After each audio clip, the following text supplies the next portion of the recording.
Are we?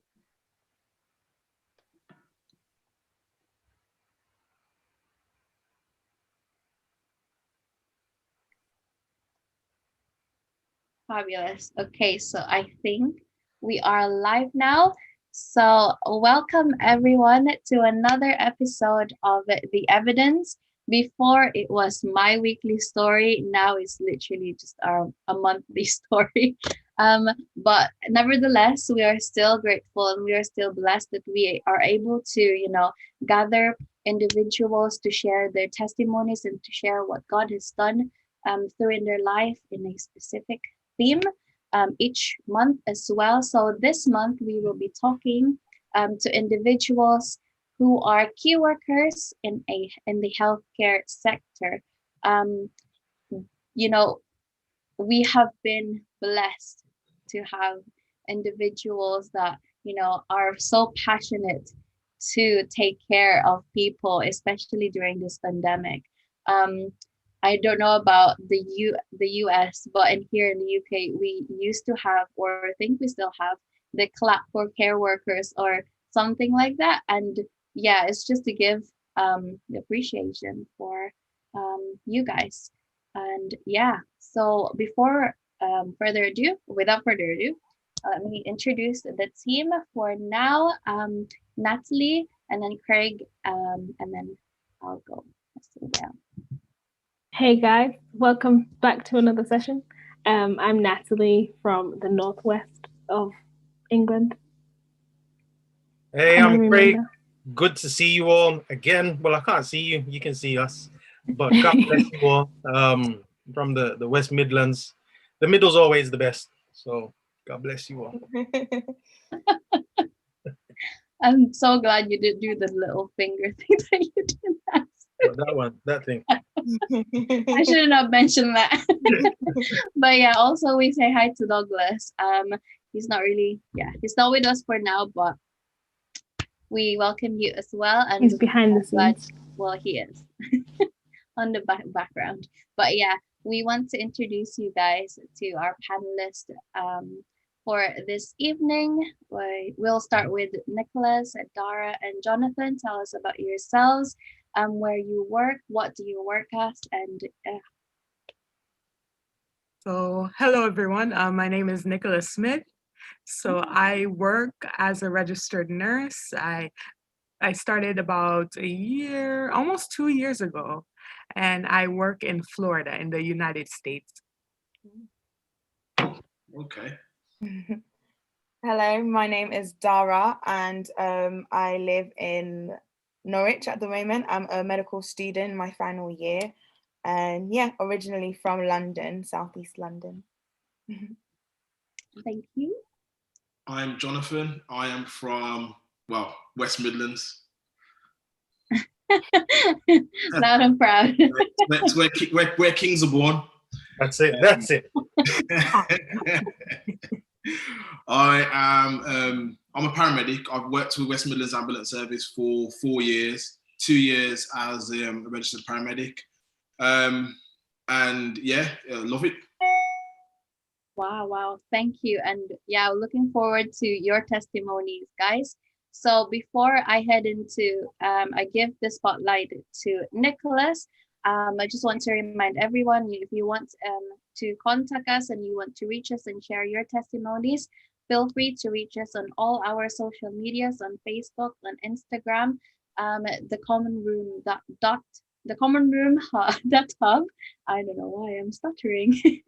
And also you could email us as well as TheCommonRoom.hub as well. And we will be looking forward for for you to share us as well your testimonies here on Evidence, our monthly story now. So before I give it to him, to Nicholas, I could see his name, but anyway, I just saw like a quote on Pinterest, and I think this is really just timely for us as well now. It says, never be afraid to trust an unknown future to a known God. So obviously during a pandemic, we don't know what lies ahead. We don't know what's tomorrow gonna bring, but we for sure know that we have a great God and we have an awesome God, and we can truly trust in Him to carry us through that future and through the tomorrow that we don't know ourselves. So yeah, without further ado, I'll give it to see Douglas again, Nicholas. So hello everyone. So I work as again. Oh, I'll do a quick intro again. My name is Nicholas. I currently work as a registered nurse in Florida. So I've been working in Florida as a registered nurse for about a year and 8 months specifically. And I've been working on a medical telemetry floor. So basically, I see everything, patients coming in with different diagnoses. And so as when you first start out as a nurse, it's such a paradigm shift, such a different way of thinking compared to nursing school. And so, initially it was difficult, that transition, being able to take care of patients, making sure that they are alive, making sure that they get their medications, And so about 8 months in, I would say in March when the COVID pandemic started, it was a difficult transition for me personally. It was such a different way. I had to learn different ways of doing things, um, putting on all that PPE, making sure that I'm practicing, social distancing, wearing, my mask, also making sure that the patients are safe, making sure that they're able to breathe, making sure that their vital signs are, stable. So it was a difficult transition for me, working on the front line initially. I remember the first day when our floor, it wasn't originally a COVID floor, we switched into a COVID unit, and it was a difficult transition for me personally. I remember speaking with my charge nurse the day that she told me that we were going to be a COVID unit, and I was so anxious. I was like, Lord, what is happening right now? Like, it's, I'm barely a new nurse, being plunged into a different, different situation. It was different than what I had known before. And I was like, man, will I get infected with this? Like, the research, there was barely any research on how COVID, affected the body, COVID-19. And I was like, man, if I get this, like, will I survive?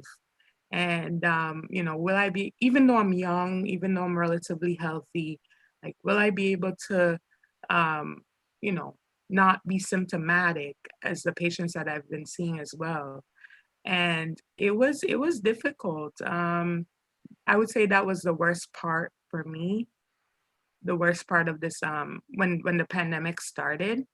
Another thing that I struggled with was also my patients, There are some patients that come in that they are relatively asymptomatic. They're not complaining of any shortness of breath, any chest pain or anything like that, and no fevers. So they're relatively, stable.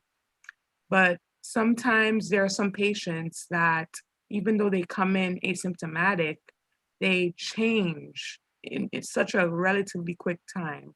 I remember one patient that I had, they came in, they were fine, they weren't on any oxygen, they weren't having any fevers. And then, after I got report from the nurse and, started, seeing all my patients, I went to her first. She needed oxygen. So it was a relatively quick situation. And so one of the things that I learned was that COVID, it's such, things can happen in a relatively short amount of time. Patients can change rapidly. And so, yeah, that's one thing that has changed, that has been difficult for me. What was difficult for me was getting used to how acute the patient's, changes can be. But I want to tie that into the positives as well, because I believe this pandemic has made me a better nurse. It's helped me to be able to make sure that my patients are safe, making sure that I do a thorough assessment so that I'm able to communicate with the healthcare team what's going on with the patients, and just making sure that the patient gets the needs that they need. Another thing that is a positive was, just being able to cluster my care, making sure that I consolidate everything. And so each of our patients' rooms, they have their own phone. So I call them before I go into the room, and ask them, is there anything that you need? And then, if they need anything, then I just cluster everything. So I bring all their medications, I bring, all the supplies that they need. And so that has helped me a lot to manage my time. So that's another positive. And something that I've learned as well is like a lot of the patients with COVID, they can't have visitors. And so, imagine being in that environment where you can't have visitors. There's so much anxiety. You don't know if you're going to be able to, live through this disease. And so there's so much stress on the part of the patients. And one of the things that I had to learn how to do was just being there for them. Sometimes the patients, like the nurse is the only one, like sometimes, if there's not a lot of healthcare team members involved, sometimes the nurse is the only one that sees them, that touches them. And so it's helped me to be more intentional with my care that I provide, and just being there for them, and, being there for their, asking them what they need, and just asking them, is there a way we could, have your family FaceTime you? Our floor, it also has like ways for them to communicate with their families. So yeah, that's something that really is a positive, just being there for them, being the hands and feet of Christ in those situations where there's so much uncertainty. But it's not to say that I hadn't, had any difficult experiences during this pandemic. It's taken a lot of pressure. There's so much pressure on you, and it's, there's some days I'm like so burnt out, working on the floor. And, what I'm thankful for though is the team that I have.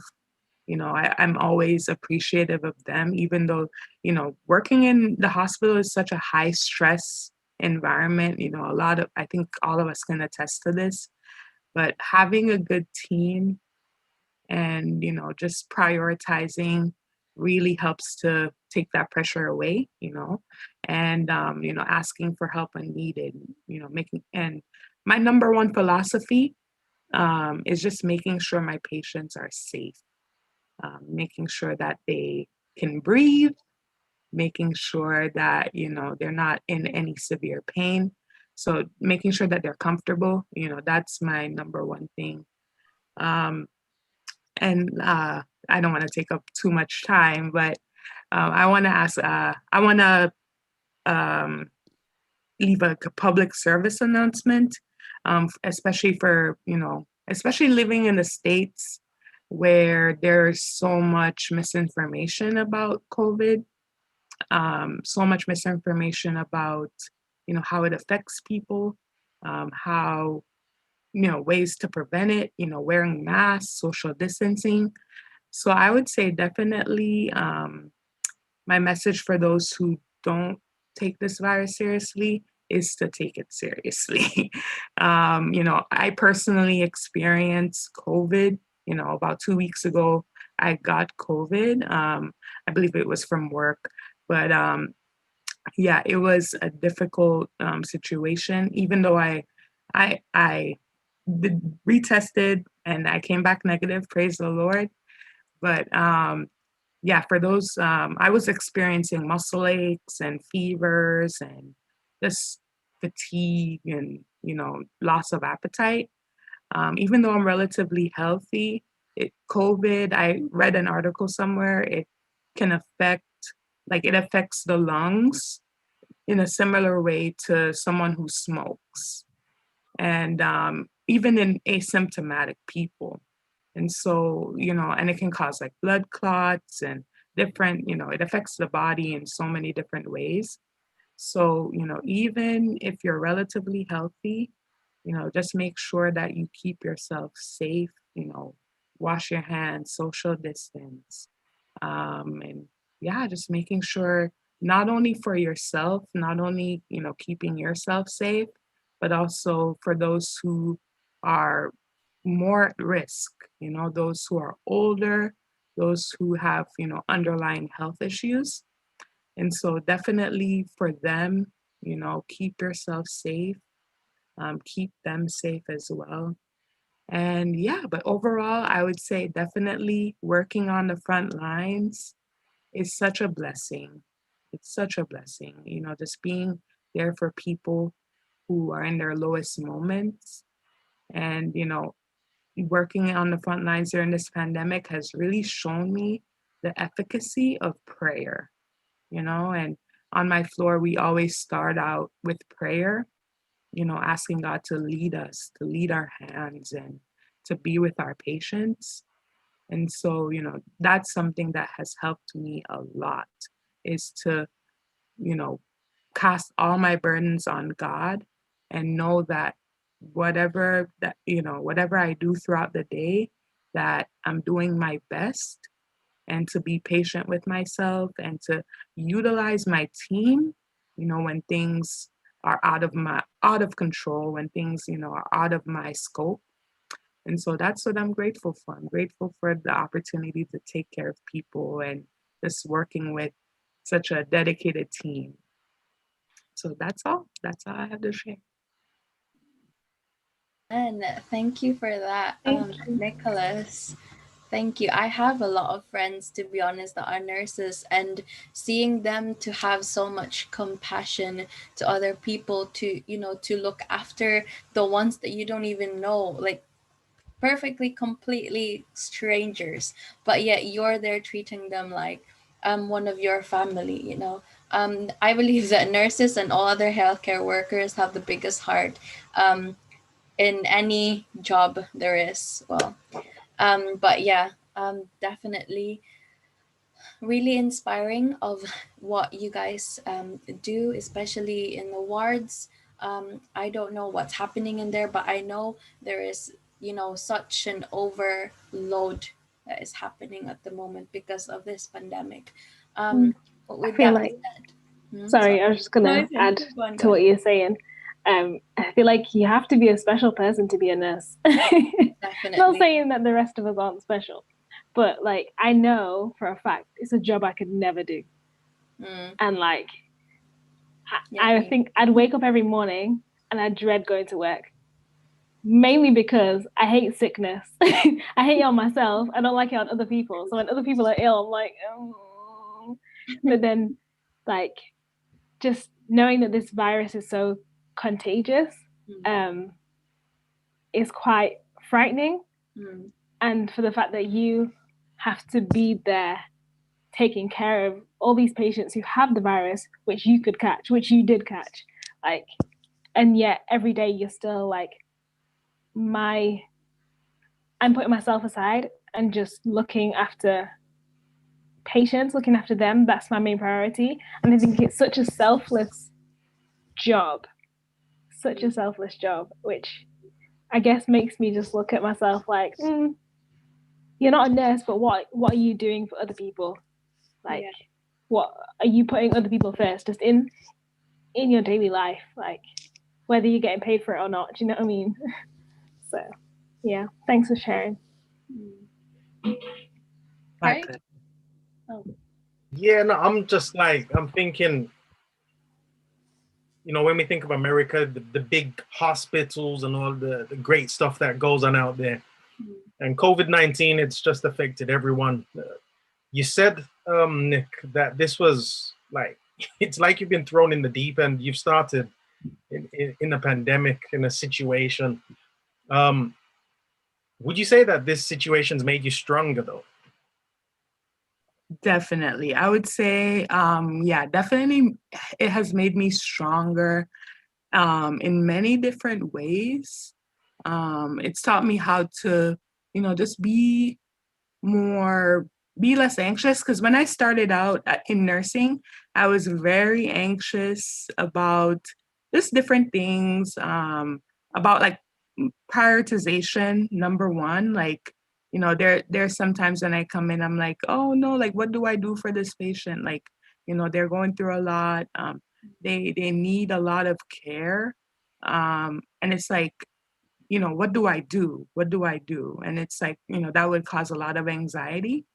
But this pandemic, going through it has taught me how to prioritize situations and, making sure that, the patient that's the most acute, that's going through, they're having shortness of breath, they don't have oxygen, their oxygen saturation's low, making sure that I prioritize them and their care first and, go from there. Because, for me, like, when I first started, I was such a people pleaser. And, I was like, and that caused a lot of my anxiety. And so, that I think really hindered me from, making sure that my other patients were safe.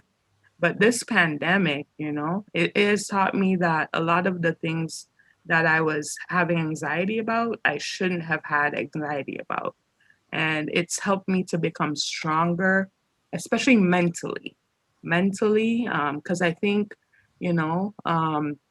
with nursing, it takes a strong, like, mental, being able to mentally be aware of things and critically thinking about situations.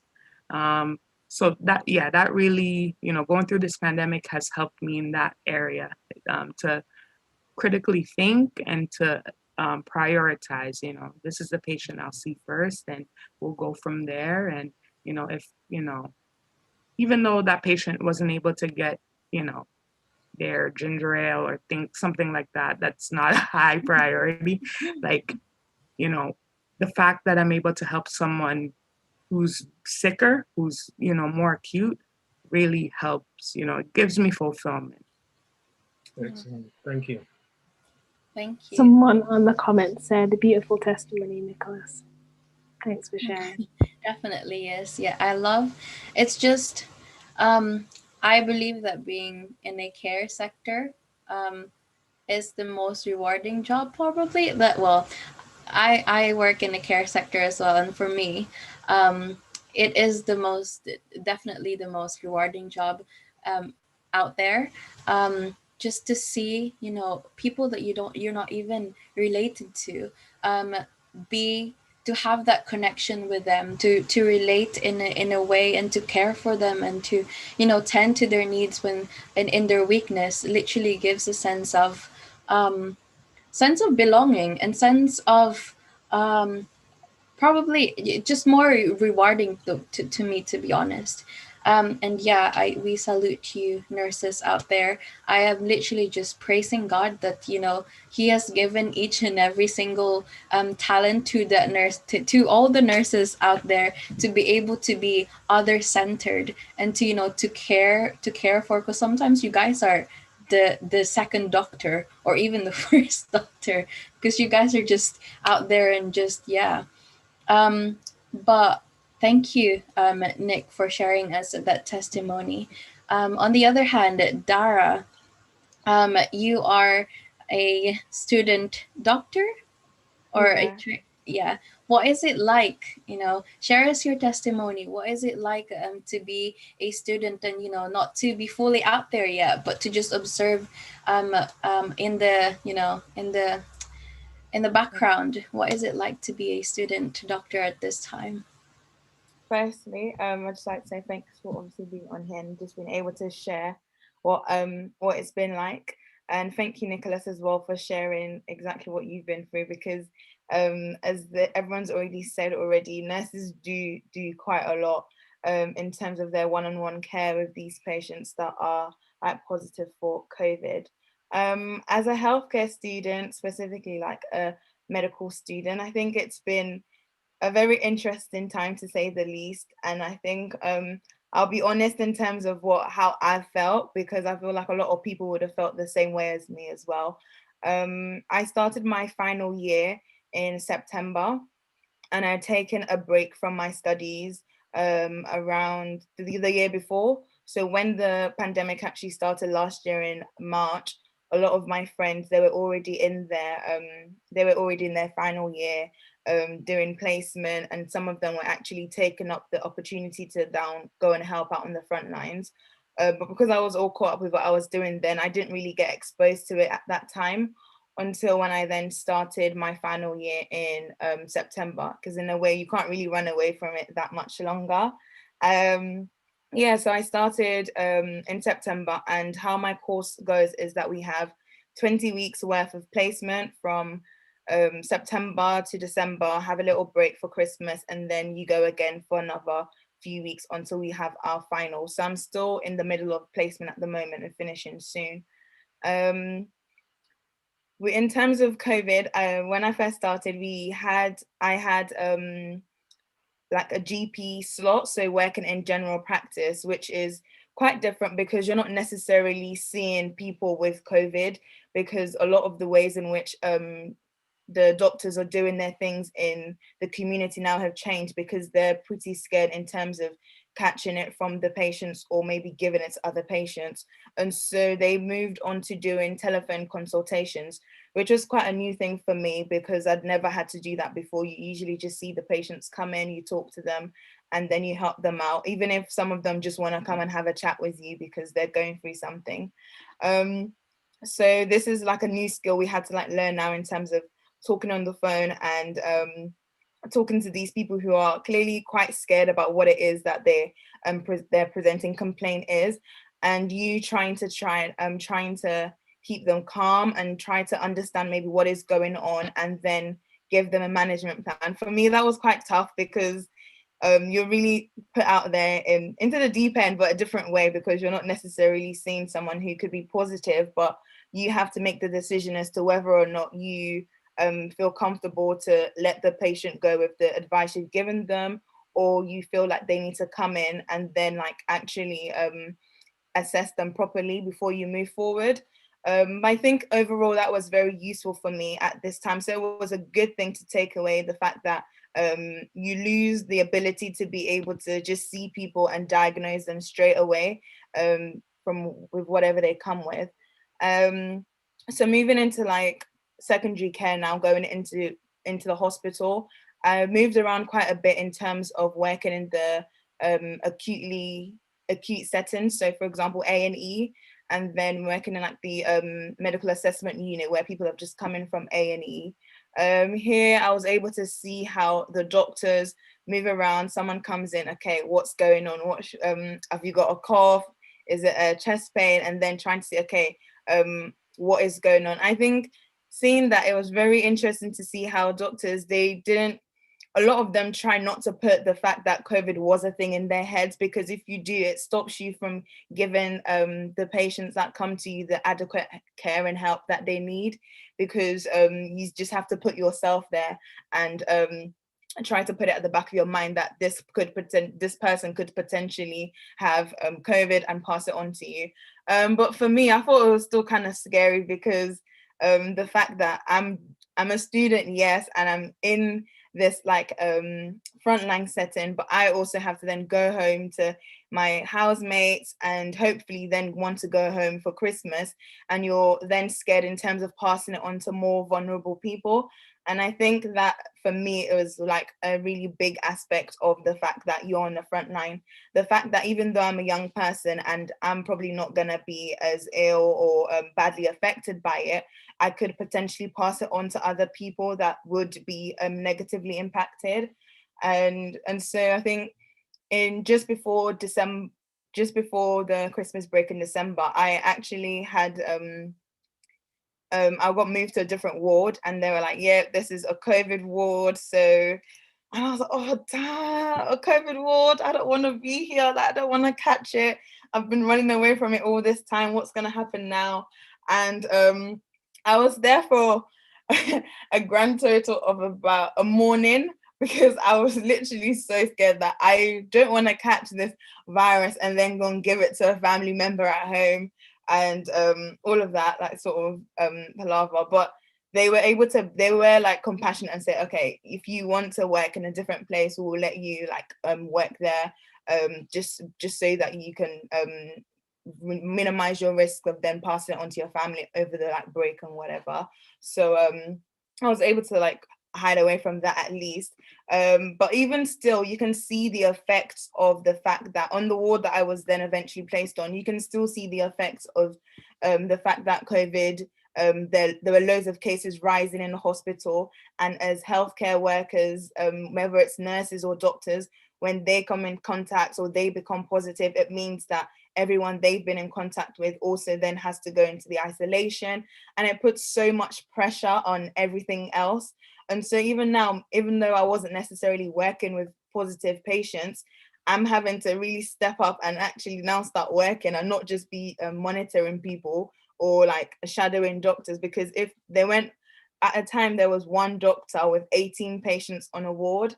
And so I was like, oh, I can't really be a medical student anymore, just stand in the corner. I actually have to be writing the notes or examining the patients with the doctor now, and just to make sure that things keep going on, because the patients that we were working with are like have got cancer, and so you can't just say, oh, we can't come and see you, or we can't do anything with you right now because there are loads of other patients with COVID. So it was great to see that people, even with all the stress, really high pressure stress environment, people are still doing the best that they can do, and like the show literally must go on, because you can't just drop everything because you're scared or you don't want to be in contact with these people. So yeah, I think that's just been my overall experience in terms of working on the front line, or just around in that setting anyway.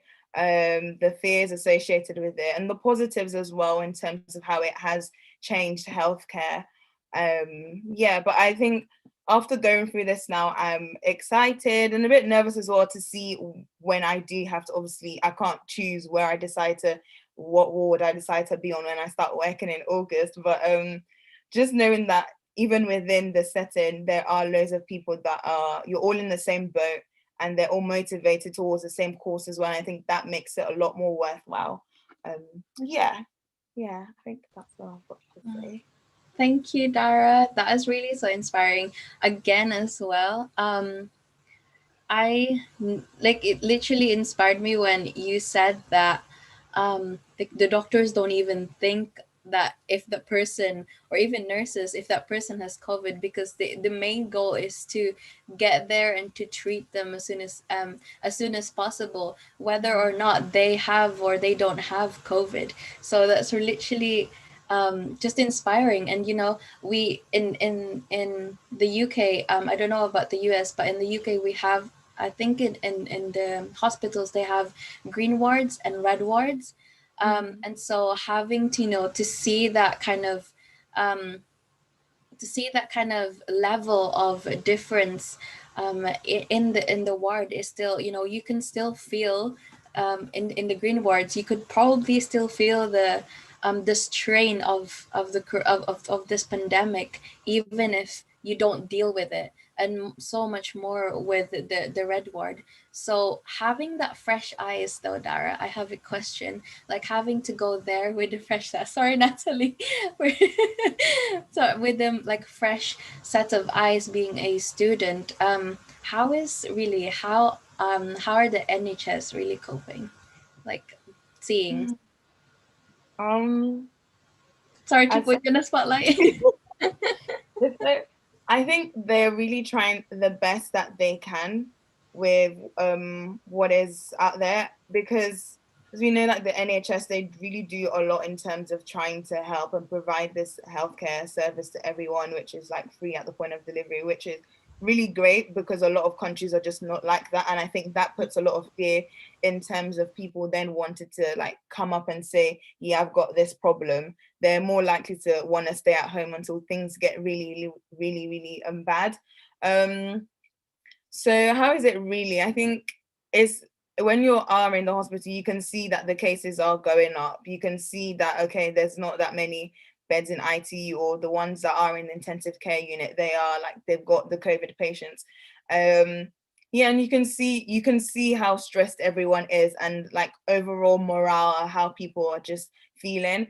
And it's so weird to think that, okay, I can see that aspect of it, but a lot of people in the public eye probably still don't really believe that it's a thing. And I think in the public, you just see the numbers in the news and it's like, oh yeah, there's this many people that have died. But when you are in the hospital setting, you know that, oh, this person that has died, you know that was an actual person. You can put a face to that name, or you can put a face to that number that everyone sees on the news. So I think it is really that much real, and you really do see that it's not just this made up virus that is making everyone stay at home, but you see, no, it's real. People are dying and it's affecting literally every form of life. Yeah, you hear a lot in terms of like oxygen running out and things that you wouldn't necessarily do, like when we're learning about healthcare and how you manage certain conditions, we don't think, oh yeah, oh, oxygen's running out, so you have to now change it, because that was just never a thing. But now it's like, oxygen's running out, but what do you mean I have to give this amount of oxygen because that's what we've learned? So yeah, I think the strain is there, and it's quite evident that it is there. Yeah. I was just deep in what you're saying about how you're like, yeah, I stayed there for a morning, and then I was like, let me change ward. But I think sometimes I forget, or I'm probably not the only person. Like we kind of, it's almost like we put other people to the back of the queue, because it's like COVID patients, like there's a lot of pressure there, and there is. But like you said, like there are still people who are suffering with cancer. There's still people that have other health issues and things like that. And just making sure that like doctors and nurses are there for them also, and it doesn't feel like you are, you know, a second thought, because it's like, oh, I couldn't be with the COVID patients right now, so I'm coming to you. And I know like I have friends who are ill, and my friend has said to me like she didn't really want to go to the hospital because she felt like there's people who are struggling with COVID and other things, and it's almost like you don't want to be a burden to the NHS more, because your health is like, it's important, but other people like need oxygen, you know, other people have cancer, like so I just won't go to the doctor. And like you said, like sometimes that's our mentality, and I'll even say myself, like if I'm feeling unwell, I'm not calling the doctor, I'm not going to the doctor, which is probably the wrong thing to say. And now you guys are probably going to call me out for it, but it's like you don't want to be the extra burden. So it's not a question, it's just like a statement. But you saying like you're in a different ward and you're still seeing the effect of it, I think has made me realize, you know, how much the doctors actually have to deal with, and the nurses as well. So big up to you guys. Thank you. Yeah, definitely. Like my heart literally goes out to, you know, all the nurse and the doctor friends that I have, and also those that are working in like the first responders. We don't know what goes on literally behind closed doors when they go home. You know, they don't, we actually don't know the burden that they feel on trying to help each and every single one to get better in just a hospital alone. We don't know whether, you know, they will be struggling behind the doors because they can't treat everyone, especially with the backlog of patients happening in the hospital. So we salute you guys, and you guys have all your families lives as well. Like going back to your families, going back to your housemates, like you said, it's scary. Someone on the comment said, thank you all for sharing your experiences, and we'll get through this together. Exactly. So yeah, thank you, Nick and Dara, for sharing what it's like to be a nurse in this pandemic, and also what it's like to be having fresh eyes and just being a student, not delving yet to this whole new normal. Thank you for sharing, and I know someone out there will be inspired by it as well. So before I go to Jonathan, we'll have a special item, or just a special music by Tristan. Tristan is from the US, I believe. He plays the violin, and he'll be doing us a rendition called "What a Friend We Have in Jesus." And then I'll give it over to Jonathan to give him his testimony.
Amen, amen. Thank you, Tristan, for rendering us that beautiful rendition of a popular hymn. What a friend we have in Jesus. Let me just share you like the last um, lyrics of, well, the verse of that song, because I really love that that point. It says, can we find a friend that's so faithful, who will all our sorrow share? Jesus knows all of our weakness, so all we do is just take it in prayer. God knows, our weakness. God knows, and God knows everything. He shares our sorrows as well. And so, for the care workers out there, for those that are feeling down, may this be a reminder that God also shares the same burden. God also shares the same sorrows, but God also shares the same joy. So, we all should take it all to Him in prayer. So, Jonathan, what is it like being in the front? Well, yeah, let's just call us the front row, the first responder, being an ambulance service this whole pandemic. Tell us what it's like. Right. Well, first of all, my name's Jonathan, paramedic. I am 36, married, and we have 2 lovely children. Thank you for your experiences, guys. I mean, it's nice to hear other people's experience within the healthcare profession, like different stages of the dealing with the patient, because obviously I'm out on the road, and then once they go to hospital and they pass through A&E, I don't see or hear anything. So it's actually quite nice to hear your side of the thing, your side of things. Yeah, so I will start with just a short like testimony. Then I'll go into obviously talking about the state of things at the moment. My testimony kind of starts before me actually becoming a paramedic, which led me to becoming a paramedic. I was battling with going to the army or finding something else to do. I was finished university. I didn't know. And actually, I think the song, the special line that was played is amazing. Take it to the Lord in prayer, and how like needless pain that we bear, like we hold on to all these things and think we've got to find a way to fix it. And that was the thing. I'd finish uni. I thought I need to do another course so I can do this job. No, I won't do another course. I'll go for this job. And I was taking all this burden on myself, thinking I need to sort it. And then I thought, forget it. I'm going to go to the Marines. I signed up, I did the exams, and I was off. I'm telling you, Sri will tell you, like, I was going to do it. And when I set my mind to something, I'm just going to do it. And somebody said to me, bro, like, you haven't even prayed yet. And I'm like, it's true, all this time I'm sitting down kneeling in prayer and saying, you say your cliche prayers. I've never actually said, Lord, like, guide me. And I said, listen, I'm going camp meeting, Lord, like, by the time I finish camp meeting, I'm telling you, if you don't tell me what I'm going to do next, then I'm just going to the Marines. And literally on my way to camp meeting, Sri will tell you, I got a phone call from a friend of a friend, and he said, oh, I heard you're looking for some work. Come on, get involved. And it was a recruitment. And then from recruitment led me to becoming a paramedic, because I was recruiting for doctors to work with paramedics. And then the lead from the paramedic side came and spoke to me about being a paramedic, and God literally led me into the job because no way of my own. I had to do a maths GCSE to get into the job, and I'm telling you, I did my maths GCSE 4 times and I failed every time. It just wouldn't happen. I just couldn't do it. I've got an A level in accountancy, but I still couldn't pass maths GCSE. Mad. I don't know. And I prayed and I said, Lord, like, you got to guide me through it. And through actually, the devil's is a harsh guy.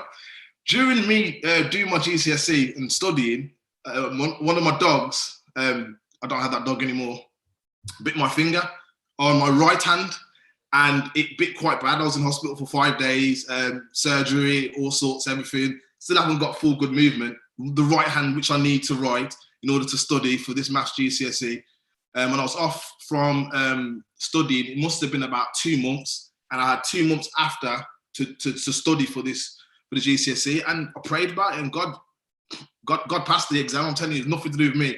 Because ask me anything about Pythagoras or trigonometry, and I'm going to look at you like confused as I am now. So it was God that's led me all the way through. It's just from that one prayer, Lord, just guide me. It was like my Abraham moment, where I just thought, you know what, I have to let go. I'm not going to look for jobs. I'm not going to do anything. I just need God to put something in place for me. And then that's exactly what he's done. And that leads me into talking about this virus. It's been very difficult. And at times I've thought to myself, what am I doing in this job? And one of the things I've always said, and I keep saying to myself, is if I knew about this was happening beforehand, I probably wouldn't be involved in this job, because it is hard and it is difficult out there. But I have to remember, God's put me here for a reason. I don't know the reason yet, and maybe the reason is shown and I don't know, but God's put me here for a reason, so I have to just keep persevering through it and find the benefits and the good things about the job, especially in the time period we are now. Initially, when it all kicked off, I was scared. I remember the first time it came up on the screen, difficulty in breathing, COVID, it said travel, and it said Japan. No, China. It's actually China. It did say China, and that scared me. I looked at my crewmate and I says, "What are we gonna do?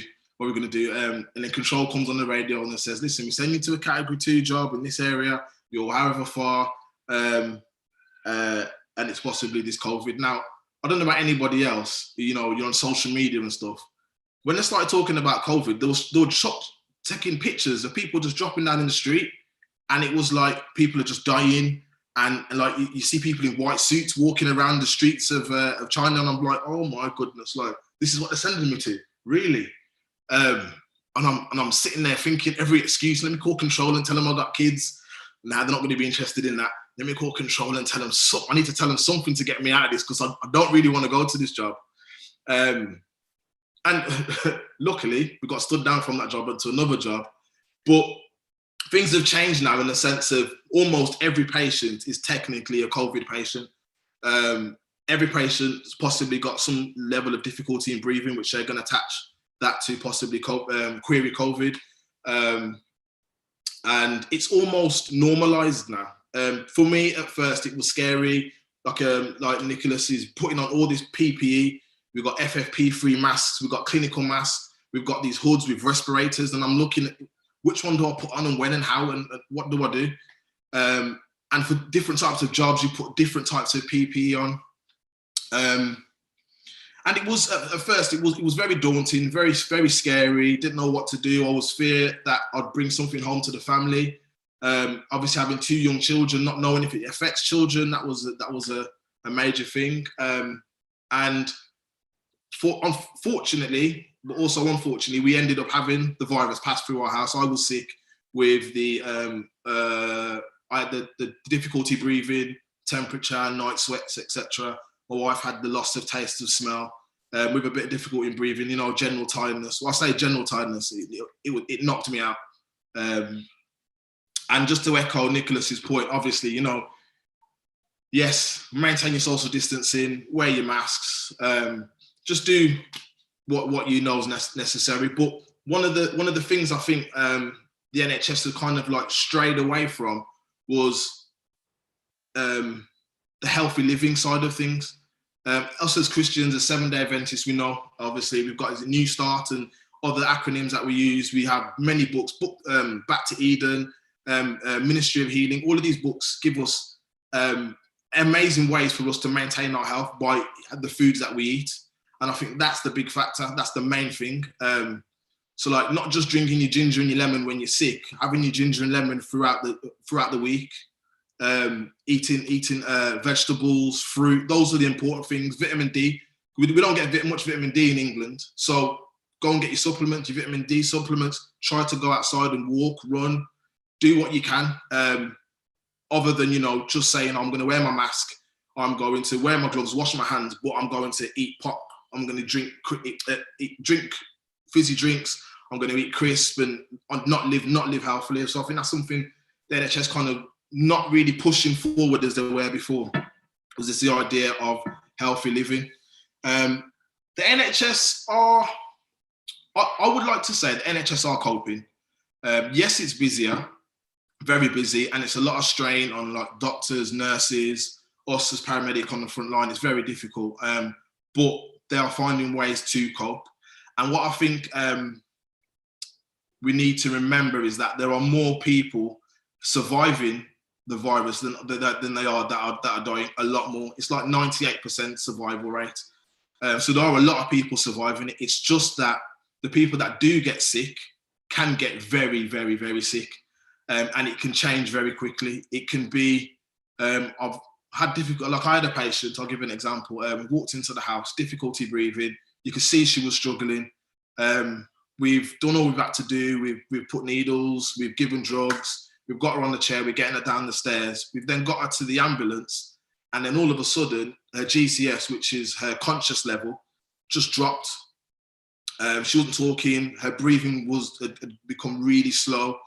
And then we got her into hospital, and they said she's positive for COVID and that she has pneumonitis, which is just basically phlegm, a large amount of phlegm, crystallized phlegm, which is from the COVID virus on her lungs. And it changed within literally less than, I'd say, 10, 15 minutes. She was this to being something completely different in the back of the ambulance, not talking and not communicating. So things can change. And yes, people are getting very, very sick, but we have to remember our health message. We have to remember that there's a lot of people that are surviving it as well. Pressure, I'm thinking about the pressures that are affecting me personally. I think at first it was obviously the fear of the virus. Then I think my almost frustration at the moment now is this sense of fear of this virus, which is just pushed through media and just through people's general chit chat through WhatsApp and all sorts. People are like, it tends to be more mental health than the virus itself that I deal with. So I'm going to patients who are struggling with being isolated, from adults to children. I had a 14-year-old who had been self-harming because of being in lockdown. I go to patients who suffer from major anxiety because they think, because they can't breathe at the time, that they've got the virus and that they're going to die right there and then. And that's how they feel. And you've got to go there and literally talk to that person and make them realize you're actually okay. And that's probably one of the hard things about the job, is that I'm walking into a house and I've got to gain the trust of everyone in that house, and I've got to make it look like I know what I'm talking about. Yeah, I have to, just in order to help bring that calm.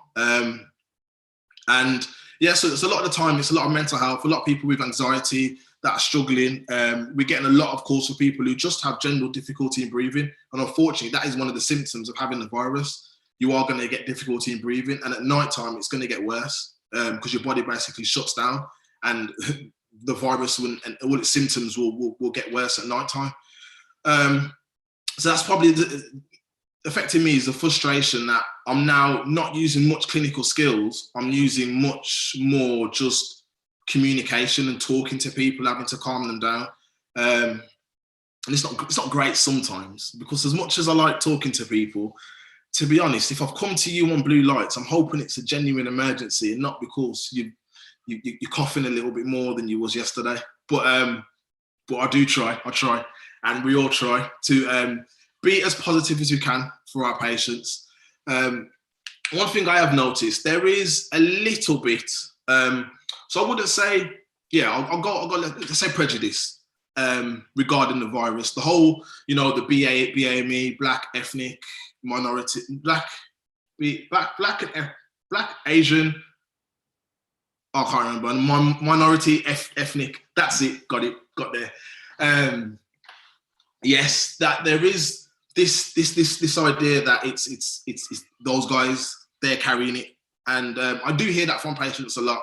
It's a case of, it's them guys because they all live in their houses together, or they all having communion and they're all getting together. It's their fault. They're the reason why it's getting bad. And you kind of have to explain to them politely that it's everyone. Like, the virus doesn't discriminate. The virus doesn't say, okay, well, I'm not going to go to you because you're white, or I'm going to pass by you because you're white and go to you over there because Black or they're Asian. It has no prejudice. So it will, unfortunately, get us all if we're not taking the safe measures, we're not being healthy, we're not doing the social distancing there and therefore.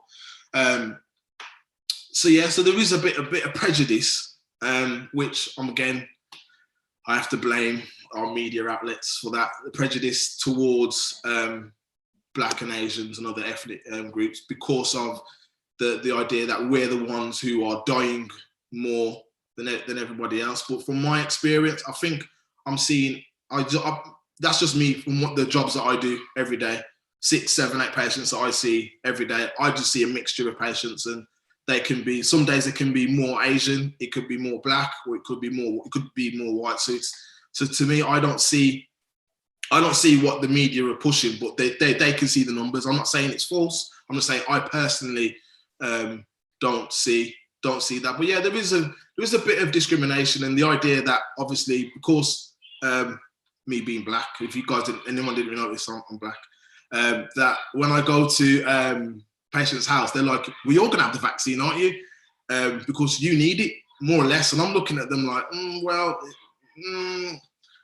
yeah, we'll talk about that another time. And you just smile and nod, yeah, you're right. Because sometimes there's no point going through massive debates. But yeah, there is that little bit of prejudice that happens. And the positive things for me is just the fact that I'm able to help people every day. And even if it's from talking to someone and calming them down and making them realize they haven't got the virus symptoms, from telling someone you probably do have virus symptoms and explaining to them what they need to look for when it starts to get worse, when you do need hospital care, also to dealing with people and families of patients who have died whilst we're there because of the virus, taking people into hospital that are probably not going to make it because of the virus as well. So there's a good variation of different people in terms of the virus that I've had to treat, talk to, and deal with. And I think that's the positive thing, that I am getting to talk to people. And then some people are quite religious, so you sometimes find someone, they'll ask you, "Are you religious?" And then through that you start having conversations, which I think is good as well.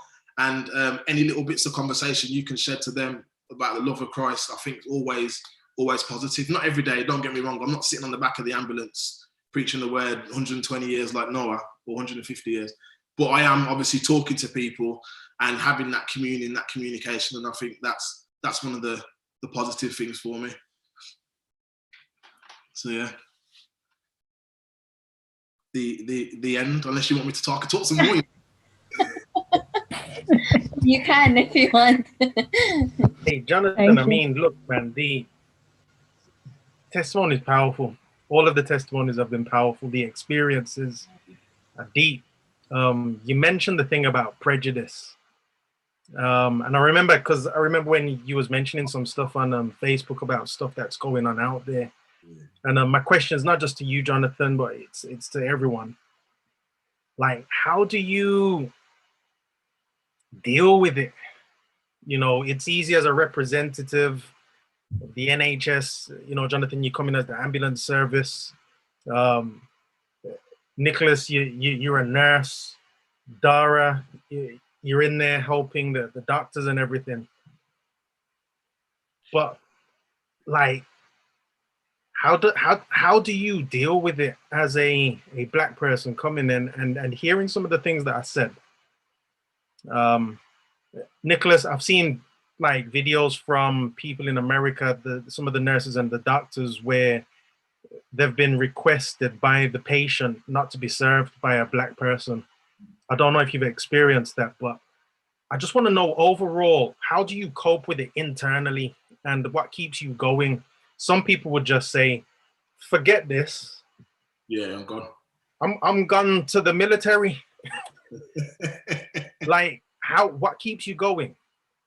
For me, I think 36 years old, I remember back late 90s having racism and people openly being racist, that I think I've almost built almost like a brick wall to it now. And I see racism as something as people are just not educated. Someone who thinks that I'm inferior because of my skin color is almost ridiculous that people can actually still think like that. And separate to obviously the COVID, I have experienced racism in my job, just in general. And and prejudice, lot more prejudice than racism, I'd say. I'll give an example of a bit of prejudice and how I obviously dealt. It's an example of how I normally deal with it. So, patient looking me up and down. Is obviously still, I've got dreads, black guy, and he looks at me and he says, "Oh, I bet it's really hot where you're from." I've looked at him and I'm like, "Well, Wolverhampton, temperature's normally the same, mate."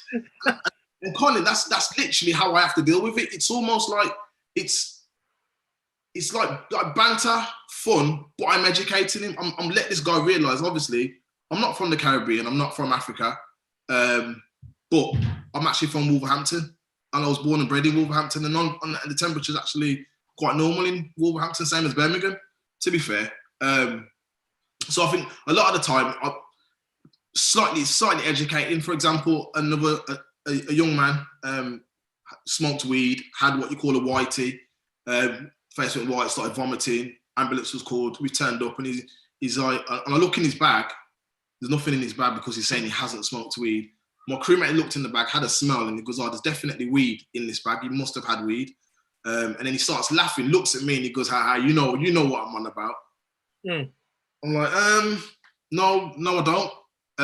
Young man, I haven't got a clue. What makes you think that? And then he starts stuttering, didn't know what to do. So again, he's realised, obviously not all black people, just because you're black and have dreads, then you smoke and drink from your chalice at home.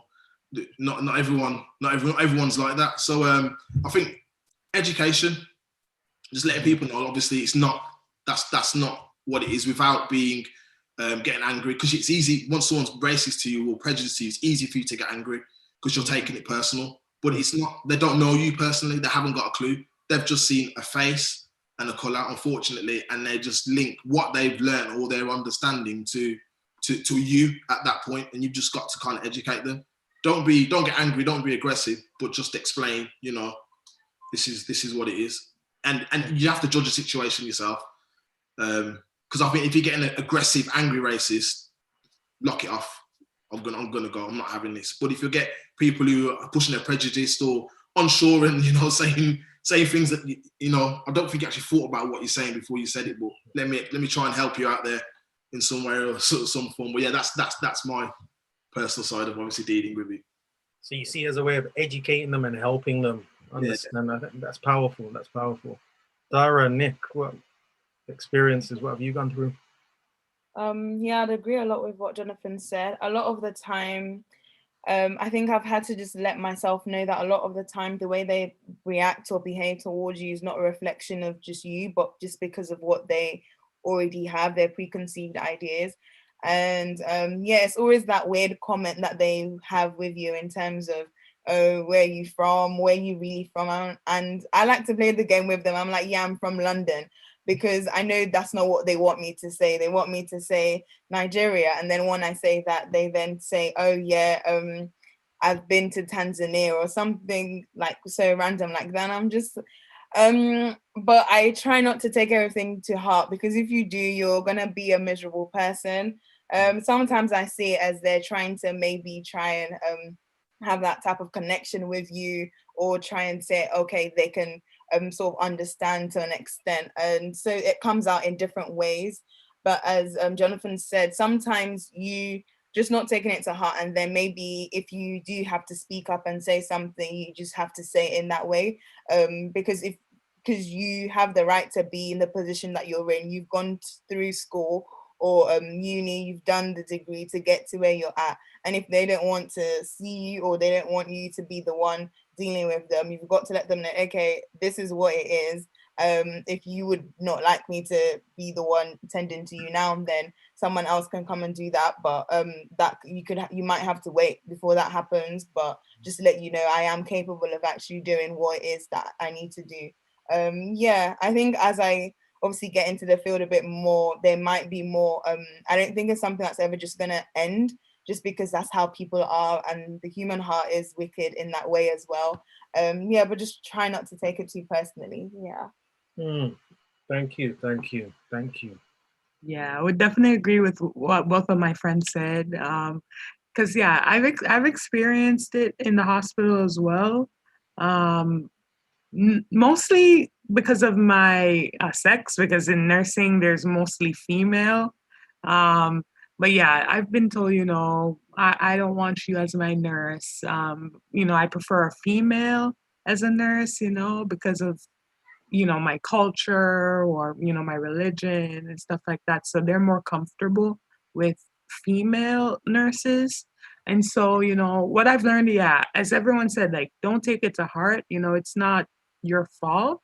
You are capable. You are able to care for them, efficiently. And so, it's not your fault. It's not your, you don't have to, have that burden, it's, the nursing, being in the healthcare field is difficult enough, And so, yeah, just, as everyone said, like, it's, racism, discrimination, it's a learned behavior, no one is born that way. And so a lot of times, they grew up in a household that, the family, it's something that they learned. And so, I don't blame them too much, And a lot of times with patients, they're sick. And so it's like they don't know how to respond to situations, or, a lot of times they're not sensitive um, to other people's feelings, sadly. And so, yeah, it's, what I've learned is not to take it to heart. And I've sort of developed like a brick wall to it. But yeah, it's, what I remind myself is about my objective. Like, why am I there? And it's like, I've had patients, that they may make a joke that was inappropriate, but it's like, I'm not going to let that impact my care for them. you know it may affect me. Like, I'm not saying, I'm not affected by it in some way, but I'm not gonna let it prevent me from caring for them, with my best foot forward. But as everyone else has said, if it gets to the point where you're uncomfortable and you don't feel safe caring for this patient, then definitely, talking to those in higher authority, that you're able to, get another nurse for them or another healthcare team member that will be able to attend to their needs.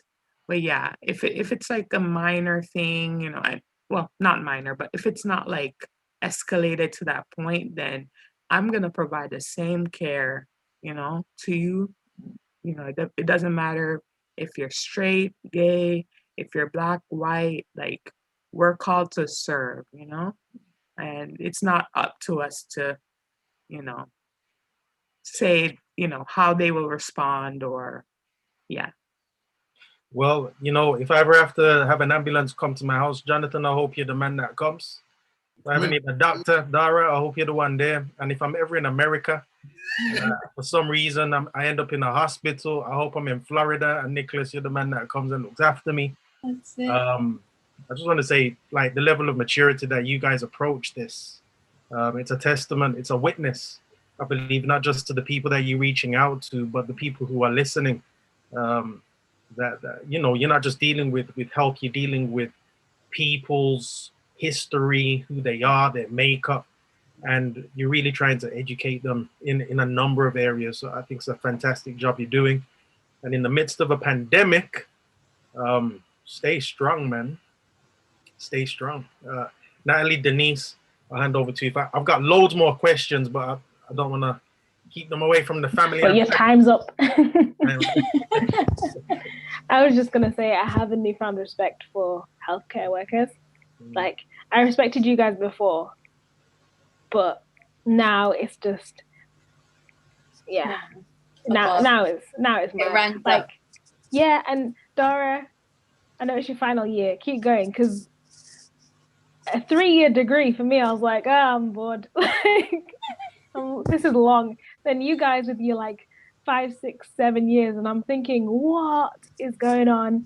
And then at the end of it, to even, risking your life for other people.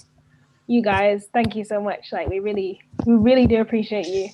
And if you don't see us clapping in the street, I'm clapping now. Clapping now. I know they need more than, you know, our claps. They need the pay rise. Yeah. Take it from the footballers. No, joking. I'm gonna Let's start a cut war. that out. We're gonna. No, keep it in, man. A footballer might say they want to donate, so That's it. watching. Feel free. So yeah, thank you, Jonathan. Thank you, Nick. Thank you, Dara, for sharing us what it's really like. You know, your testimonies, being in a healthcare sector as key workers. During this pandemic, we really are grateful that, you know, you not even just go on a job, but you risk your life being going to that job. So thank you, you know, for having that other-centered and to be able to help others in need, and putting yourself last. Because at the end of the day, you know, we are called to serve others, like Dick was saying as well. And it is being in the healthcare sector, and even just in hospitality, even if you're a Christian, that's where God has called us to do, you know, to be with people, to care for people, and, you know, to nurture and to heal the sick basically. So yeah, we are so grateful, and like Natalie said, you deserve more than just a clap. We are praying for you guys and all the healthcare workers out there. Keep doing what you guys are doing. For our other key workers, not just the healthcare workers, we are also praying for you guys too. And yeah, we are thankful once again. So Craig, do you have any promotion for next week as well? Yeah, I think maybe if we pray, and then we can go into what we'll be doing afterwards. Was you pray? Yeah, I'll pray. Heavenly Father, Lord, I just want to thank you so much for this eye-opening session, for hearing the testimonies of Jonathan, Nicholas, and Dara. Lord, we commit them into your hands, and we just pray that you will continually go before them each and every day, when they are at work, when they are at home. Lord, I just pray you'll protect them and you'll keep them close to you. And we know that you have put them in this position for a reason. So, Lord, we just pray that you will use them in every way that you can. Lord, I pray for the other health workers, the key workers, everyone who's on the front line. Lord, I pray you'll protect them too. Lord, we know that PPE does as best as it can, but the true protection is you, Lord. So we pray that you will protect us, keep us safe, and ultimately, Lord, may your name be praised in every situation that we are in. Continue to be with each and every one of us this night. Thank you for those who tuned in, for those who have been inspired by the health key workers here. And who knows, maybe if someone wants to go into the health sector because of this, Lord, that would be also a blessing as well. Thank you for all you're doing in our lives, and I pray that you'll give us a good rest of the evening. In your name I pray. Amen. Amen. Amen. Again, we say thank you. Great to have you guys on. I've really enjoyed the testimonies, the experiences. I just wanted to say, look, there may be somebody who's watching who may be thinking, you know, borderline thinking about going into the health sector as a career. If you guys post stuff online of what you're doing, your experiences, where can the people follow you? Jonathan, Dara, Nicholas, have you got any like Facebook pages, Instagram pages? Where are you? For me, Facebook. It's difficult with me. You'd have to just find Craig and then search for Jonathan. Jonathan Lawrence. There's so many Jonathan Lawrences. I'm like, my mum and dad, come on, man, you could have been a bit more. Yeah, Jonathan Lawrence. If you put it in, and I promise you, there'll be hundreds of thousands of us. I've met probably 3 or 4 Jonathan Lawrences in my time, just walking around. So probably if you look on Craig, Jonathan Lawrence, and if you want, you can send me a message. There's quite a few Seventh Adventists now who have in their training. I think altogether there's 5 or 6 of us in the West Midlands now that whole training to be paramedics. So like, yeah, can definitely give me a buzz, and then I can put you to whoever's in whatever position you are to help you get through. So yeah, Excellent. Definitely a good career path. Thank you, Dara. Hey, you can just find me on Instagram. Shameless Dara. plug. Yeah, just Dara. Dara D _, and that's it. Yeah, I'm really happy to help anyone out in terms of if they want to get into medicine, like help people. I really enjoy doing that, just to help others in terms of getting into medicine, because I think it's a lot harder. A lot of people, if they're like coming from like a Black background or ethnic minority, as they like to obviously say it, they might feel like there's so many challenges. But if I was able to get here, even not through by my own ability, but through God, I'm sure anyone else as well will be able to get into it. So yeah, happy to help. Share us your ministry as well, Dara. Oh, I have a ministry called The Undiluted Word. I blog and have a podcast as well, just to help motivate young people in our society. So yeah, that's The Undiluted Word _ on Instagram. Thank you. Excellent. Thank you. And Nicholas? So I have Facebook. So yeah, my name, it's not as common as Jonathan's name. So it's Nicholas Smith. So the same way it's spelled here. And yeah, it's I think I'm like one of the only ones like who has this name that's like, you'll find me quick. And I also have Instagram as well. And it's my first and last name along with 777. So yeah, I post a lot on there about like healthcare related stuff, like, getting into nursing, my experiences, working. And yeah, definitely nursing is such a noble profession. It's taught me a lot about myself and just being able to be there for people, helping people and working with the team, the healthcare team. So definitely, yeah, if you can hit me up, message me, I'll give you some, tidbits and, tips about, how to get into nursing and just like some things that that have helped me to get through this, being able to work in this career and thriving in this career as well. Excellent. Thank you. So what we'll do, there's so much more. I want to ask Jonathan, what's the fastest you've got in the ambulance? Like, how fast can you drive with people inside? I want to know all of that stuff, but we can't go there. But Jonathan, go on. Just the ministry that myself, my wife, Marcus and Dion, if you know that we have, Can We Just Talk? It's where we just talk about relationships and things you go through day to day. We're on YouTube, Instagram, and on Facebook. Can We Just Talk 20? So if you get a chance, have a look, share, and add some comments on there as well. Start some discussions. Yeah. Excellent. I've seen some of the ones that you have done. Good programs. So do follow it. Can We Just Talk? The Undiluted Word. Yes. And Nicholas with a K, Nickolas.